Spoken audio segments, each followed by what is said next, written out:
we've got some interesting news. A guy that I've spoken about several times already on this show, and honestly didn't want to talk about again for quite some time, but I must. It is, of course, what many people consider to be the greatest mixed martial artist of all time, Jon Jones, officially retiring. This isn't rumored. This isn't hypothetical. This isn't just a people opinion. This is his actual retirement. It's happened. And I will say, very odd sequence and abrupt conclusion to this chapter for Jon Jones, because at the UFC Baku post-fight press conference, Dana White, after talking about some other things, just almost casually, like offhandedly, like it's his lunch or dinner order, mentions that Jon Jones called him the night before and retired, making Tom Aspinall the official undisputed UFC heavyweight champion.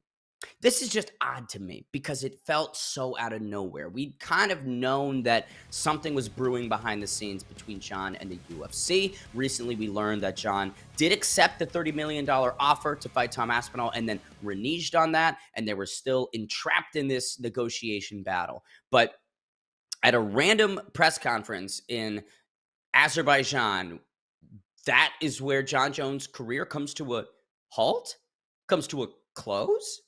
That's kind of odd, especially when you think about instances like this in the past. Chuck Liddell in 2010 was brought to the MGM Hotel and Casino, gave an announcement. Media was there. It was kind of a big deal, right? They pumped it up and gave him a nice send off, a platform to retirement instead of this. Not even from Jon Jones himself. He wasn't even there. And it wasn't even in a place where maybe it would make sense, I suppose. Not that Baku, Azerbaijan doesn't have a big connection to Jon Jones, but it is just all flavors of odd, 50 shades of weird. And when you just think about context and timing, right? Next week is International Fight Week. You've got UFC X, you've got all these meet and greets with all these fighters. It's this celebration of, the UFC. And that wasn't a good enough time to celebrate Jon Jones retiring and give him a good place platform, sandbox to close things out on his own terms, answering questions from media directly from him. That would have been good. And if those are the questions you're asking, I would say that they're valid, but I also hope that people remember, maybe, and let's get the tinfoil hat on, maybe this is because of that aforementioned situation.